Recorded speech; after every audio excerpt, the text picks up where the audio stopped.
শেখ হাসিনা সহ বিশ্ব নেতাদের শোক, অন্তর্বর্তীকালীন দায়িত্বে ভাইস প্রেসিডেন্ট মোহাম্মদ মোখবার।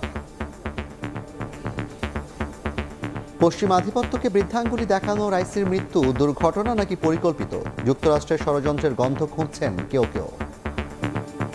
ইরানের পথ হারানোর কোনো কারণ নেই।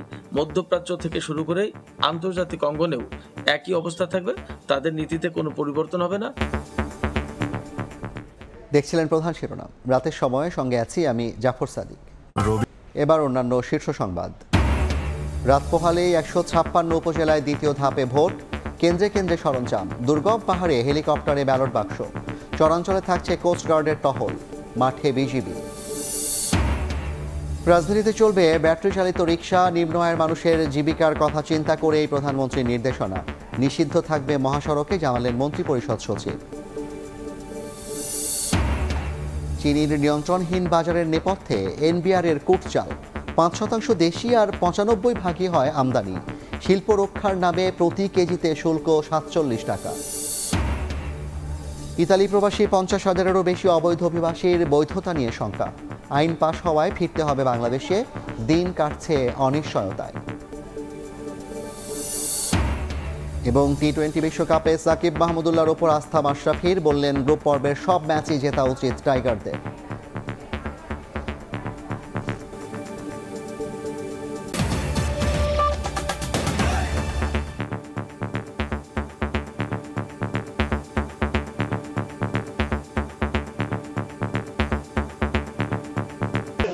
শীর্ষ নেতাদের এমন আকস্মিক মৃত্যুতে ইরান জুড়ে নেমে এসেছে শোকের ছায়া। রাষ্ট্রীয়ভাবে 5 দিনের শোক ঘোষণা করা হয়েছে।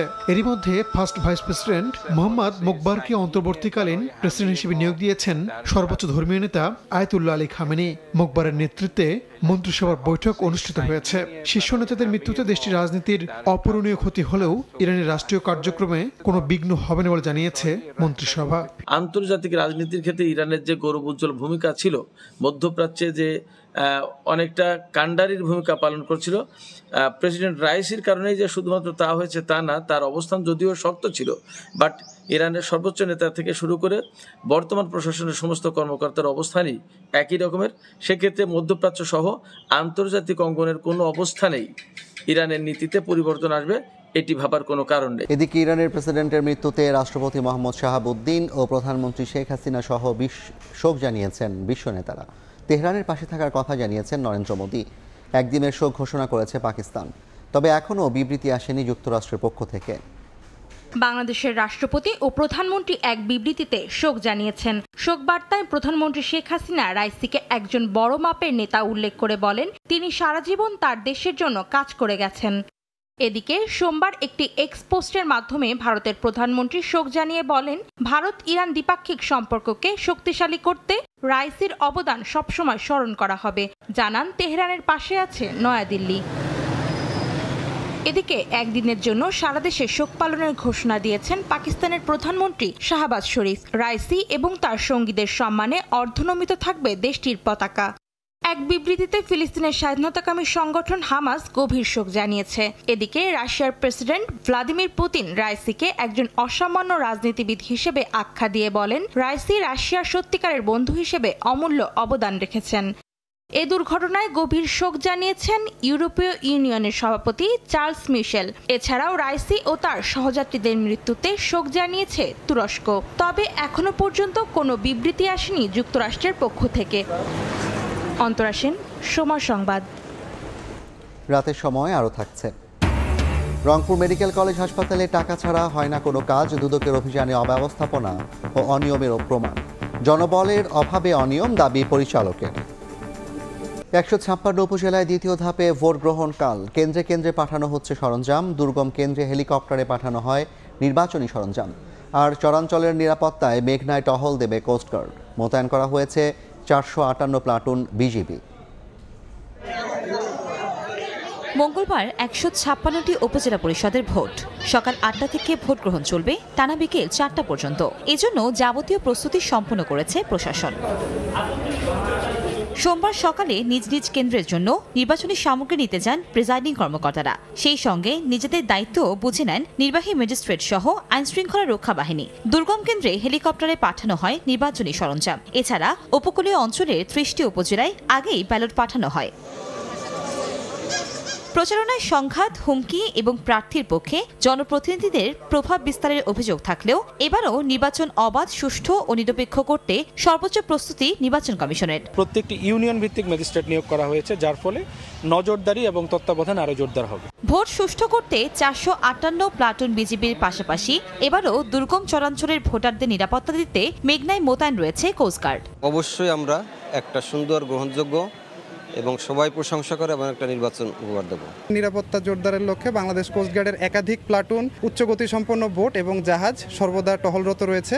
দ্বিতীয় ধাপের নির্বাচনে 24টি উপজেলায় ভোট গ্রহণ হবে ইভিএমে, আর বাকিগুলোতে ভোটাধিকার প্রয়োগ হবে স্বচ্ছ ব্যালট বক্সে। কনক আজাদ, সময় সংবাদ।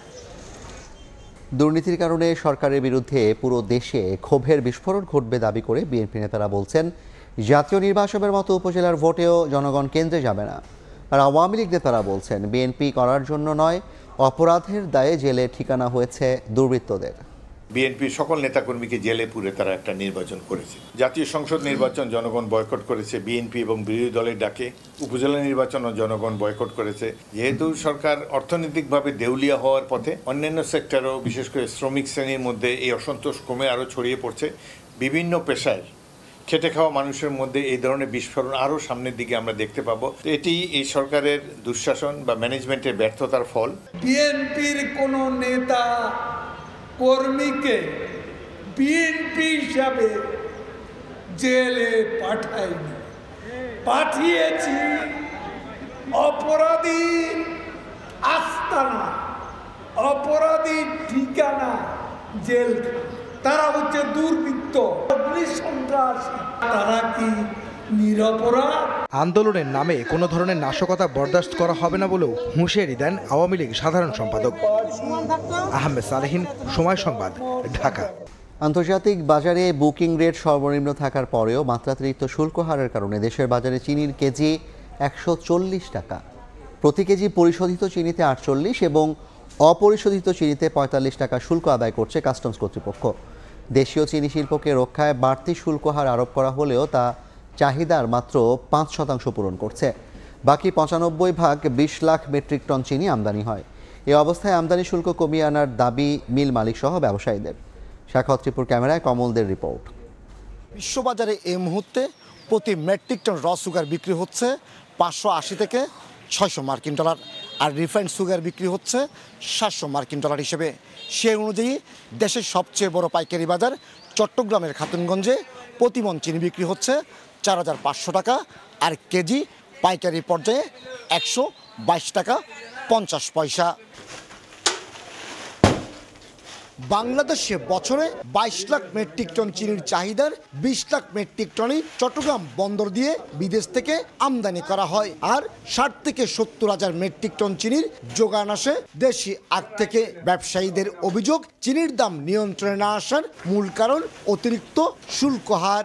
যে চিনিগুলো অবৈধভাবে আসতেছে, যার দরুন আমাদের দেশীয় শিল্প এবং বেসরকারি শিল্পগুলো একদম মরার উপর বসে গেছে। ওরা একদম কোনো সরকারের রাজস্ব হারাচ্ছে। দেশীয় যে চিনি শিল্প রয়েছে তাদের স্বার্থের কথা মাথায় রেখে জাতীয় রাজস্ব বোর্ড অথবা আমাদের নীতি নির্ধারণী আছেন, তারা শুল্ক হারটা নির্ধারণ করে থাকেন। অথচ প্রতিবেশী দেশ ভারতের বাজারে মাত্র 48 রুপিতে মিলছে 1 কেজি চিনি। আমি এই মুহূর্তে দাঁড়িয়ে রয়েছি কলকাতার ব্যস্ততম নিউ মার্কেট এলাকার একটি খুচরো মুদি দোকানে, এবং এই মুদি দোকানে আমি সর্বোচ্চ ভালো মানের 1 কেজি চিনি নিলাম, এবং সেই চিনির দাম ভারতীয় মুদ্রায় 48 রুপি, আর যেটি বাংলাদেশি টাকায় হিসেব করলে দাঁড়াবে 66 থেকে 67 টাকা। চলতি অর্থ বছরের 10.5 মাসে 12,193 কোটি টাকা মূল্যের 17,63,000 মেট্রিক টন চিনি আমদানি হয়েছে। উন্মুক্ত সীমান্ত দিয়ে ভারত থেকে আসছে হাজার হাজার মেট্রিক টন চিনি, আর এর ফলে দেশের চিনির বাজার ক্রমশ অস্থির হয়ে উঠছে। ক্ষতির মুখে পড়ছে দেশীয় মিলগুলো। চট্টগ্রামের খাতুনগঞ্জ থেকে কমল দে, সময় সংবাদ। এদিকে নিত্যপণ্যের দাম সহনীয় রাখতে মনিটরিং জোরদারের নির্দেশ দিয়েছেন প্রধানমন্ত্রী শেখ হাসিনা। পণ্য সরবরাহ স্বাভাবিক থাকার পরও দাম বাড়ার প্রবণতা থাকায় মন্ত্রিসভায় বাণিজ্য প্রতিমন্ত্রীকে নির্দেশ দেওয়া হয়েছে বলে জানান সচিব মাহবুব হোসেন। বাজারে নিত্য প্রয়োজনীয় কোনো পণ্যেরই উৎপাদন, আমদানি ও সরবরাহে বড় কোনো ঘাটতি নেই।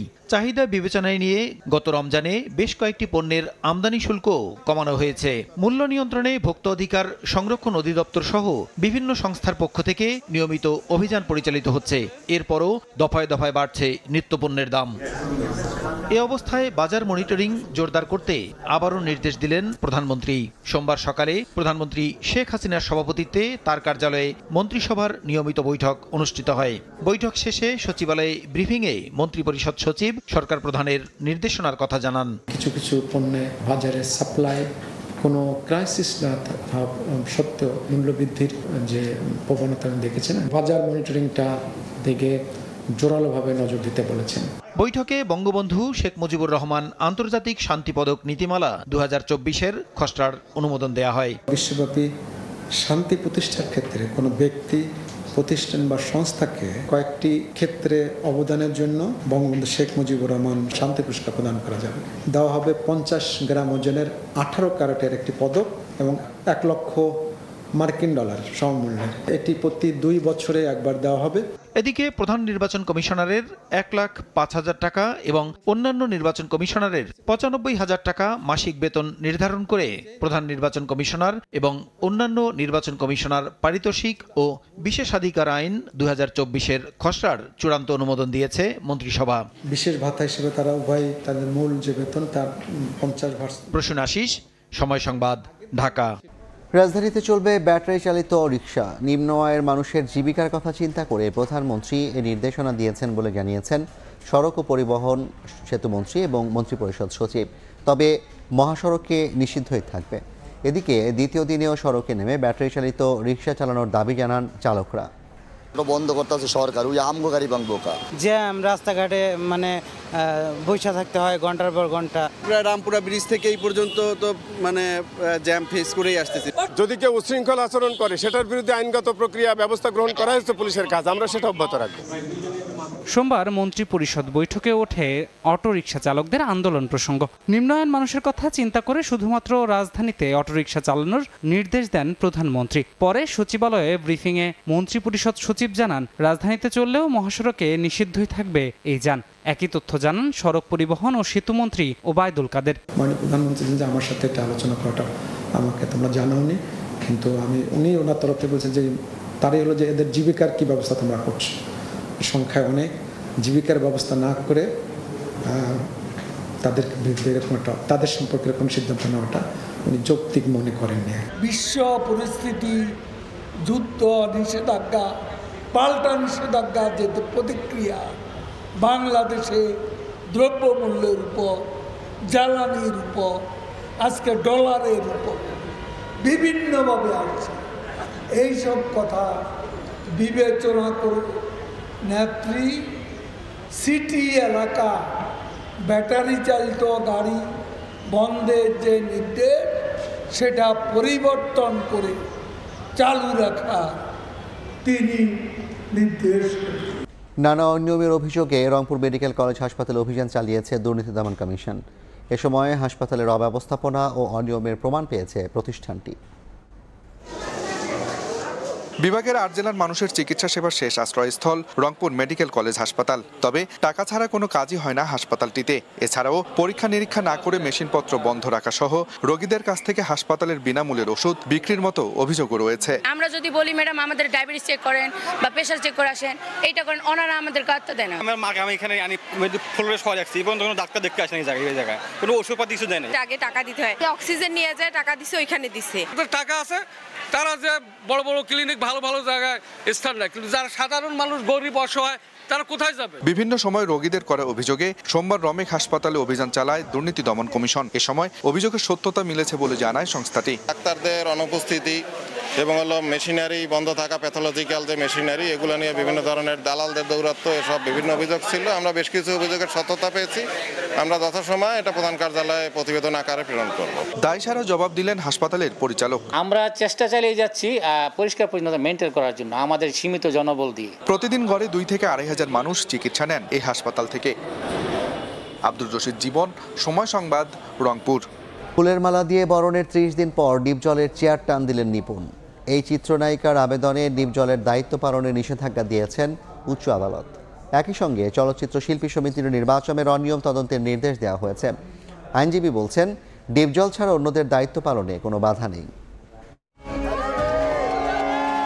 নিপুণের দেয়া ফুলের মালা যে ডিপজলের গলার কাটা হয়ে দাঁড়াবে, হয়তো কেউ ধারণাই করতে পারেনি। সেদিন নিপুণের হাসির আড়ালে যে প্রতিশোধের আগুন জ্বলছিল, তার আঁচ পাওয়া গেল 25 দিন পর।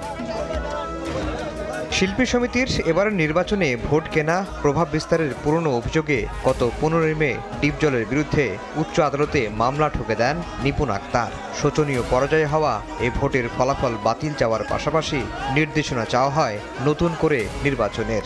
সব শুনে নবনির্বাচিত সম্পাদক মনোয়ার হোসেন ডিপজলের দায়িত্ব পালনের উপর নিষেধাজ্ঞা দেওয়া হয়। নির্দেশ দেওয়া হয়েছে ডিপজলের বিরুদ্ধে আনা আচরণবিধি লঙ্ঘন এবং নির্বাচনের অনিয়ম তদন্তের। সভাপতি এবং সাধারণ সম্পাদক, এই 2টা পদের বিরুদ্ধে আমাদের অভিযোগ ছিল, কিন্তু অভিযোগের যে সিরিয়াসনেস সেটা ছিল basically respondent number 10 Monowar Hossain ডিপজলের বিরুদ্ধে, এবং আদালত শুধুমাত্র একটা পদের উপরে স্থগিতাদেশ দিয়েছে। তার ভাগ্যে খারাপ কিছু হতে যাচ্ছে হয়তো আন্দাজ করেছিলেন মনোয়ার হোসেন ডিপজল, তাই তো আদালতে পাঠিয়েছিলেন আইনজীবীকে, কিন্তু আদালত তার কোনো বক্তব্য না শুনে তাকে বসিয়ে দিয়েছেন। হাইকোর্টের আদেশের বিরুদ্ধে সর্বোচ্চ আদালতে আবেদন করতে পারবেন ডিপজল। চেম্বার আদালত থেকে স্থগিতাদেশ না পেলে তার চেয়ারে বসা না বসার বিষয়টি দীর্ঘমেয়াদে ঝুলে যাবে। যা দেখার দেখছো, অনেক কেস খেলবা। আসো। আফজাল হোসেন, সময় সংবাদ, ঢাকা। এক সাগরে 2 নিয়ম। মাছ ধরায় 65 দিনের নিষেধাজ্ঞার কবলে দেশের জেলেরা। তবে একই সময়ে অবাধে জাল ফেলবেন ভারতীয় জেলেরা। সংশ্লিষ্টরা বলছেন, প্রতিবেশী দেশগুলোর সঙ্গে অভিন্ন সময়ে নিষেধাজ্ঞা না দিলে মিলবে না সুফল। মৎস্য বিভাগ বলছে, দেশের জলসীমায় ভারতীয় জেলেদের অনুপ্রবেশ ঠেকাতে কঠোর থাকবে নৌবাহিনী। সাগরে মাছ ধরায় 65 দিনের নিষেধাজ্ঞা থাকায় কক্সবাজার উপকূলে ট্রলার নিয়ে ফিরছে জেলেরা। এছাড়া বন্ধের কারণে হাজার হাজার ট্রলার আছে নোঙর করে। কষ্টের সংসারে ঠিকমতো সরকারি সহায়তা না মেলায় যেমন নেই ক্ষোভের শেষ, তেমনি বাংলাদেশের জেলেরা নিষেধাজ্ঞায় মাছ ধরতে না পারলেও ভারতীয়রা ঠিকই অবাধে মাছ শিকার করছে, এ নিয়েও রয়েছে আক্ষেপ। সাগরে 2 নিয়ম হয় কিভাবে, যদি ইন্ডিয়ানরাও ইন্ডিয়ার সাথে এক লাগে মিলেই বাংলাদেশের ট্রলারে মাছ ধরতে পারবো না, ইন্ডিয়ার ট্রলারে মাছ ধরবো, বিচার তো সবার জন্য এক সমান। বিশেষজ্ঞরা জানান, ভারতীয় মিয়ানমারের সঙ্গে সমন্বয় করে অভিন্ন সময় নির্ধারণ করা না হলে নিষেধাজ্ঞার সুফল মিলবে না। ইন্ডিয়া বা মায়ানমারের সাথে কথা বলে এমন একটা সময় নির্ধারণ করতে হবে যেন একই সময়ে ব্যানটা হয়। আদারওয়াইজ আমাদের জেলেরা ক্ষতিগ্রস্ত হচ্ছে, কিন্তু অন্য জেলেরা কিন্তু লাভবান হচ্ছে, মাছ নিয়ে চলে যাচ্ছে। মৎস্য বিভাগ জানায়, নিষেধাজ্ঞাকালে দেশের জলসীমায় অন্য দেশের জেলেদের অনুপ্রবেশ ঠেকাতে কঠোর থাকবে নৌবাহিনী। আমাদের জেলেরাও যেখানে সাগরে মাছ ধরা থেকে বিরত থাকবে, অন্যান্য দেশের ট্রলারগুলোকে নিয়ন্ত্রণ করার জন্য আমাদের নৌবাহিনী সচেষ্ট রয়েছে। 23 জুলাই পর্যন্ত 65 দিন কর্মহীন অবস্থায় ঘাটে থাকতে হবে ভোলা, কক্সবাজার, বরগুনা ও পটুয়াখালীতে নিবন্ধিত প্রায় 2.5 লাখ জেলে। এ সময় নিবন্ধিত প্রতি জেলে পাবেন 86 কেজি করে চাল। লাবিব হাসান, সময় সংবাদ। সরকারি দপ্তরের ঘুষ দুর্নীতির বাস্তবতায় আটকে আছে এসএমই উদ্যোক্তাদের স্বপ্ন। এমন অভিযোগ শুনে ক্ষুদ্র মাঝারি উদ্যোগ বাস্তবায়নে দরকারি সমস্ত অর্থের যোগান দেওয়ার প্রতিশ্রুতি দিলেন বাংলাদেশ ব্যাংকের ডেপুটি গভর্নর। আর অর্থ প্রতিমন্ত্রী জানান, নির্বাচনী ইশতেহারকে সামনে রেখেই সাজানো হচ্ছে আগামী বাজেট। রাজধানীর বঙ্গবন্ধু আন্তর্জাতিক সম্মেলন কেন্দ্রে চলছে 11তম জাতীয় ক্ষুদ্র ও মাঝারি শিল্পপণ্য মেলা। দিনভর ক্রেতা বিক্রেতা আর কেনাকাটায় মুখর দেশীয় বাহারি পণ্য মেলে ধরা প্রতিটি স্টল, যেখানে এসে নিজেদের মুগ্ধতার কথা জানালেন দর্শনার্থীরা। সব ক্যাটাগরির প্রোডাক্টই আছে এখানে। তাঁত শিল্পের কিছু জিনিস আছে, এগুলো আমার খুব ভালো লাগে, খুবই ভালো গুণগত মান। ক্রেতা টানতে মূল্য ছাড়ও দিচ্ছেন বাণিজ্য সম্প্রসারণে ব্যস্ত উদ্যোক্তারা। কিছু প্রোডাক্ট আছে 10 বছর গুণে ধরবে না, 100 থেকে 200 টাকা আমরা ডিসকাউন্ট দিয়ে দিচ্ছি, এক্সপেকটেশন অনুসারে কাস্টমার পাচ্ছি। সপ্তাহব্যাপী আয়োজিত এই মেলার দ্বিতীয় দিন সোমবার বিকেলে এক সেমিনারে উদ্যোক্তারা মেলে ধরেন ঘুষ দুর্নীতি সহ তাদের ব্যবসায়িক প্রতিবন্ধকতার ফিরিস্তি। ভ্যাট ট্যাক্স দেওয়ার পরেও সরকারি যেসব ঘুষের ব্যাপার হয়, আমি এটা ডাইরেক্টলি বললাম, সেটাও কিন্তু আমাদের জন্য খুব কষ্টকর। যে ফান্ডগুলো দেওয়া হচ্ছে, কিন্তু জবাবদিহিতার জায়গায় আমরা কিন্তু জানি না নতুন কতজন মাইক্রো কটেজ বাস এসএমইদেরকে দেওয়া হচ্ছে। এ সময় ডেপুটি গভর্নর প্রতিশ্রুতি দেন এসএমই উদ্যোগ বাস্তবায়নে যত টাকা দরকার তা অর্থায়নের ব্যবস্থা করবে বাংলাদেশ ব্যাংক। আমাদের বাংলাদেশ ব্যাংকের যে ফান্ড আছে, অনেক ফান্ড আছে, প্রয়োজনে আমরা বাংলাদেশ ব্যাংক থেকে আরো অনেক বেশি ফান্ড বাড়াবো যদি প্রয়োজন হয়। আর অর্থ প্রতিমন্ত্রী জানান অর্থনীতিকে টেকসই করতে নির্বাচনী ইশতেহারের প্রতিফলন থাকবে আগামীর বাজেটে। যেসব বিষয়গুলো আমরা প্রতিশ্রুতি দিয়েছি সেই অনুযায়ী কিন্তু পরবর্তী প্রস্তাবিত বাজেটটি হবে। মেলায় অংশ নিয়েছে তৈরি পোশাক, পাটপণ্য, হস্তকারুশিল্প সহ বিভিন্ন খাতের 350 প্রতিষ্ঠান। মেলা শেষ হবে আগামী 25 মে। কামরুল হাসান সবুজ, সময় সংবাদ, ঢাকা। আসছে বাজেটে তথ্য প্রযুক্তি খাতের উপর কর আরোপ করা হচ্ছে না, অর্থাৎ কর অব্যাহতি সুবিধা বহাল থাকবে বলে জানান প্রধানমন্ত্রীর বেসরকারি শিল্প ও বিনিয়োগ উপদেষ্টা সালমান এফ রহমান। 2024-26 সালের জন্য Bangladesh association of software and information services বেসিসের নবনির্বাচিত কার্যনির্বাহী পরিষদের অভিষেক অনুষ্ঠানে কথা বলেন তিনি। তবে বাজেট ঘোষণায় কোন অর্থ বছর থেকে এ খাতে কর বসবে তা স্পষ্টভাবে ঘোষণা দেওয়া হবে বলেও জানান সালমান এফ রহমান। আগামী 3 বছরে এত হবে, তারপর এত হবে, তারপর এত হবে, then ultimately you'll be back to normal tax. আমি আশা করি এই বাজেটে অন্তত এই প্ল্যানটা জানিয়ে দেওয়া হবে যে আমরা ট্যাক্স এখন ধার্য করছি না, কিন্তু করব আগামী 2 বছর পরে বা 4 বছর পরে, so that you know what is going to happen. আমি আশা করি সেটা আমরা করতে পারব। ইতালি প্রবাসী 50,000-এরও বেশি অবৈধ অভিবাসীর বৈধতা নিয়ে শঙ্কা দেখা দিয়েছে। ইউরোপিয়ান ইউনিয়নের পাশাপাশি ইতালীয় অবৈধদের আশ্রয় না দেওয়ার সিদ্ধান্ত নিয়ে আইন পাশ করায় স্বদেশে ফিরে আসতে হতে পারে অভিবাসীদের। ইতালি থেকে হাসান মাহমুদের রিপোর্ট। ইতালি সরকার ও ইউরোপীয় ইউনিয়নের নতুন আইন অনুমোদনের পর দেশটিতে থাকা অবৈধ অভিবাসীদের বৈধতা পাওয়ার পথ অনেকটাই বন্ধ হয়ে গেছে। ইমিগ্রেশন বিশেষজ্ঞরা বলছেন এই আইন যেন আগুনে ঘি ঢেলে দেওয়ার মতো কাজ করছে। অবৈধদের করোনাকালে বৈধ করে নেবার পর এখন পর্যন্ত শুধুমাত্র সাগর পথেই 42,965 জন বাংলাদেশি ইতালিতে এসেছেন। দেশটির স্বরাষ্ট্র মন্ত্রণালয় সূত্রে জানা গেছে বর্তমানে ইতালিতে 50,000-এরও বেশি বাংলাদেশি অবৈধভাবে বসবাস করছে। কট্টর ডানপন্থী মেলোনি সরকার ক্ষমতায় আসার পর থেকেই অবৈধ অভিবাসী ঠেকাতে নানা ধরনের কর্মসূচি এবং আইন অনুমোদন করে আসছে। অবৈধদের আলবেনিয়া পাঠানোর সিদ্ধান্তও নেওয়া হয়েছে। তবে আলবেনিয়ায় আশ্রয় আবেদন প্রত্যাখ্যাত হলে অবৈধদের স্বদেশে ফেরত পাঠানো হতে পারে। এ ব্যাপারে গভীর উদ্বেগ প্রকাশ করে বাংলাদেশ সরকারকে কূটনৈতিক চ্যানেল ব্যবহার করে প্রয়োজনীয় ব্যবস্থা গ্রহণের অনুরোধ জানিয়েছেন প্রবাসী বাংলাদেশিরা। ইউরোপের পার্লামেন্ট একটি সিদ্ধান্তে উপনীত হয়েছে যে আইনটা আগেই ছিল সেটা তারা এখন নতুন করে পাস করছে যে ইটালিতে অবৈধদেরকে আর বৈধ করা যাবে না, ইউরোপের আইন মেনে চলতে হবে। ইউরোপ এবং ইতালি সরকার কঠিন অবস্থানে তাদের আলবানিয়া অথবা অন্য কোনো দেশে পাঠানোর জন্য, তাতে আমরা বাংলাদেশিরা ব্যাপক ক্ষতির সম্মুখীন হব। মেলোনি সরকারের প্রভাবশালী মন্ত্রীরা বলছেন আর কোনো অবৈধ অভিবাসীকে ইতালিতে আশ্রয় দেবে না তারা। এরই মধ্যে বেশ কিছু বিধিনিষেধ আরোপ করেছে দেশটি। ইতালির রোম থেকে হাসান মাহমুদ, সময় সংবাদ। বিক্ষিপ্ত কয়েকটি ঘটনা ছাড়া ভারতের লোকসভা নির্বাচনের 5ম দফার ভোট শান্তিপূর্ণভাবে শেষ হয়েছে। এদিন ব্যারাকপুর, হাওড়া, বনগাঁও ভোট কেন্দ্রের বাইরে তৃণমূল বিজেপি সমর্থকদের মধ্যে সংঘর্ষ হয়। বিশ্বজিৎ দাসের ক্যামেরায় বিস্তারিত জানাচ্ছেন সুব্রত আচার্য।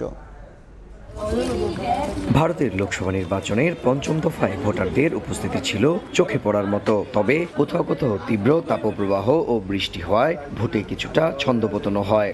যদিও নিজের হাতে গণতান্ত্রিক অধিকার প্রয়োগের সুযোগ পেয়ে খুশি ভোটাররা। নিউ এক্সপেরিয়েন্স হলো, নতুন একটা এক্সপেরিয়েন্স পেলাম যে কি করে ভোট দিতে হয়। এত বড় গণতান্ত্রিক দেশ, আর আমি একটা সবচেয়ে প্রবীণ নাগরিক আমি এখন।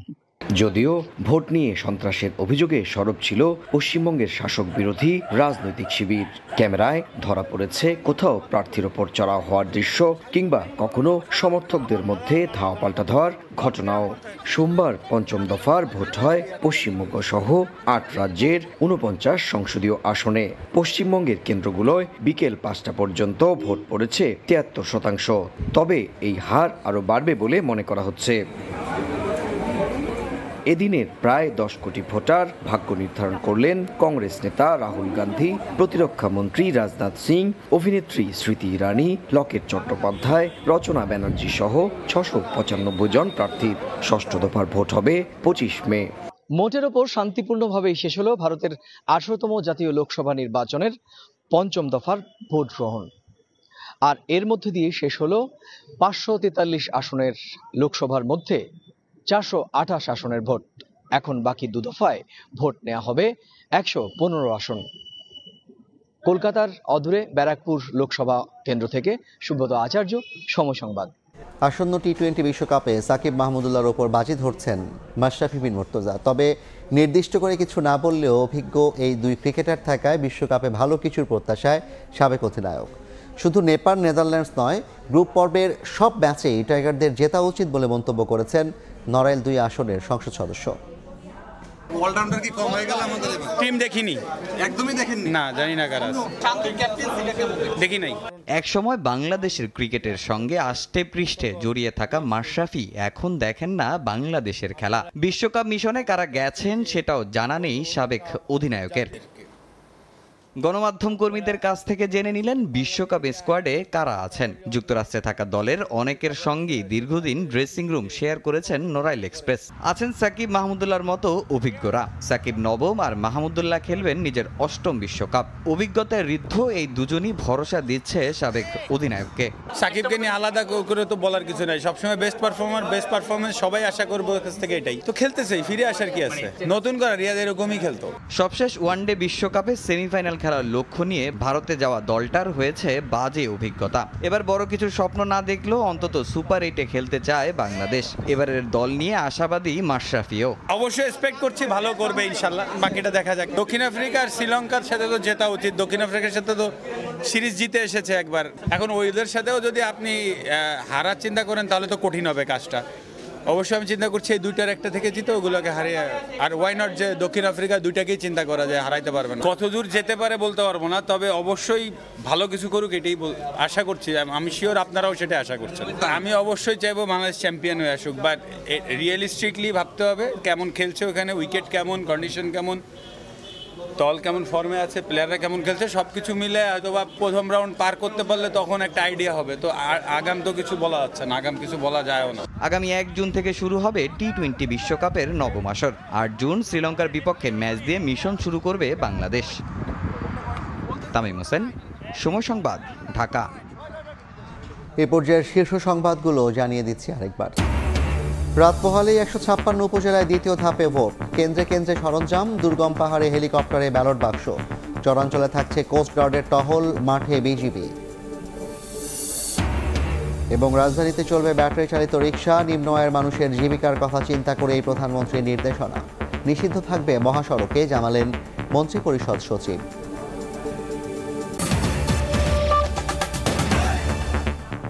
এই ছিল রাতের সময়। এরপর দেখবেন সম্পাদকীয়। সঙ্গে থাকুন সময়।